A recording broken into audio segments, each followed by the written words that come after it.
शिवाय दोस्तों, देखिए आज है शनिवार और शनिवार होता है सबके लिए बहुत ही ख़ास। शनिवार के दिन की जाती है शनि की पूजा, ताकि शनि देव जो है हमें शांत रहे, हमारा शनि देव जो है वो शांत रहे।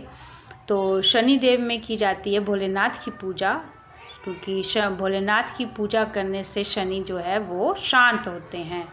और इस दिन शनि को और भी खुश करना है तो आपको करनी पड़ती है हनुमान जी की पूजा। हनुमान चालीसा, राम जी का नाम लेना ज़रूरी होता है हनुमान जी के साथ। तो श्री राम जी की पूजा और हनुमान जी की पूजा जो है वो शनि से हमें थोड़ा शांत जो है हमारा शनि रहता है। तो ये देखिए मैंने की है आज शनि की पूजा, विधिवत पूजा। उनको गुड़ चने का भोग भी लगाया है, क्योंकि गुड़ चना जो है वो शनि को प्रिय है। आप चाहें तो काले गुलाब जामुन, काले अंगूर चढ़ा सकते हैं भोग में। तो भोलेनाथ की देखिए पूजा है। भोलेनाथ के ऊपर भस्म का अगर आप प्रयोग करते हैं तब भी जो है वो शनि शांत होते हैं। रुद्राक्ष से जो है आप पूजा करते हैं, रुद्राक्ष की माला से जाप करते हैं तो भी शनिदेव जो है प्रसन्न होते हैं।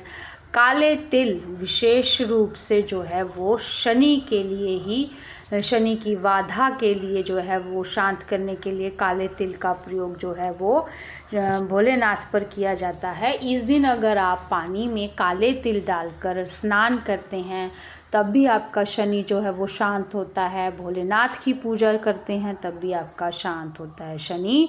अपने जल में काले तिल डालकर भगवान का अभिषेक करने पर जो है वो शांत होता है शनिदेव।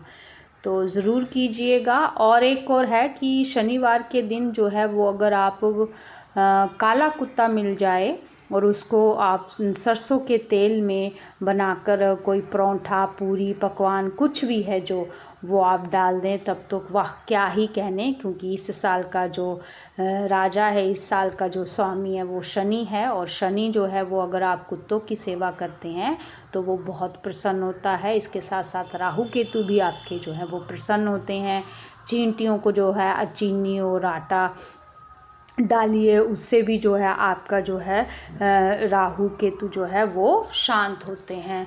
तो ये 2-3 उपाय हैं शनिवार के, जिनको आप जो है एक नित्य नियमी बना लीजिए, जिससे कि शनिदेव जो है आपका थोड़ा शांत रहे।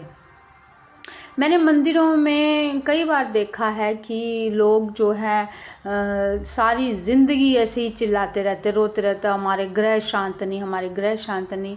तो शांत कैसे होंगे जब आप स्टील के बर्तनों का प्रयोग अपनी पूजा में करेंगे, स्टील के बर्तनों का प्रयोग आप मंदिर में करेंगे, तो फिर कैसे शांत होंगे। स्टील में जो है राहु केतु जो है उसका वास होता है। आप स्टील के बर्तनों से भगवान का अभिषेक कर रहे हैं, गड़बी से अभिषेक कर रहे हैं, सूरज को जल भी चढ़ा रहे हैं तो स्टील के बर्तन से चढ़ा रहे हैं। तो ये इस बात का ख़ास ख्याल रखिए कि स्टील के बर्तन जो हैं हमारी पूजा में बिल्कुल भी नहीं शामिल होने चाहिए। स्टील को उठा के बाहर फेंकिए अपनी पूजा में। मंदिर में भी अगर जाना है तो आप तांबे या पीतल की गड़वी का प्रयोग करें। जो ये देखिए अगर मैंने भोलेनाथ भी बिठा रखे हैं तो मैंने पीतल की थाली में बिठा रखे। मेरी पूजा में स्टील का कुछ भी आपको प्रयोग नहीं मिलेगा, ठीक है जी। तो जो पूजा जो की जाती है वो पीतल, कांसा, सोना, चांदी, बाकी आपकी सामर्थ्यता है कि आप किस तरह से पूजा करते हैं, ठीक है। तो स्टील का प्रयोग कभी भी मत कीजिए, चाहे आप मंदिर में जा रहे हैं, चाहे आप घर की पूजा में जा रहे हैं। भगवान सूरज को तो स्टील के बर्तन में जल चढ़ाने का विधान ही नहीं है, वो तो तांबे का विधान है। तांबे के बर्तन में लाल चंदन, लाल फूल डालकर सूरज को अर्घ दिया जाता है। ऐसे ही भोलेनाथ की पूजा का भी विधान है कि या तो पीतल के उसमें कच्ची लस्सी डालकर इसलिए दिया जाता है क्योंकि तांबे के लोटे में दूध नहीं डाला जाता, वो विष की तरह हो जाता है और भोलेनाथ पर वो नहीं चढ़ता है। तो मेरी एक रिक्वेस्ट है कि प्लीज़ आप ये बर्तनों का, स्टील के बर्तनों का प्रयोग बिल्कुल भी ना करें, नहीं तो आप सारी ज़िंदगी चाहे पूजा करते रहो, आपको आपके परिणाम जो है वो अच्छे नहीं मिलेंगे। तो इस बात का जो है वो ध्यान रखें। लोग पूजा तो करते हैं लेकिन बातों का ध्यान नहीं रखते कि पूजा में क्या लगता है, किस बात का प्रयोग होता है, किस बर्तनों में पूजा की जाती, किससे आरती की जाती, किससे भोग लगाया जाता है। ये सब बातों का लोगों को बिल्कुल भी ज्ञान नहीं, और फिर रोते रहते कि प्रभु हमारी नहीं सुनते, हमारी नहीं सुनते। अरे आप शास्त्र अनुसार कुछ कर क्या कहाँ रहे हो जो सुनेंगे। जिस भी देवता का जो भी चीज़ लगती है उसी में कीजिए ना। स्टील के बर्तन तो यूज़ ही नहीं होते पूजा में। स्टील बहुत ही निम्न धातु है, राहु केतु का वास होता है स्टील में, तो स्टील के बर्तन को मत यूज़ कीजिए। चाहे मंदिर हो चाहे घर की पूजा हो, उसमें मत कीजिए।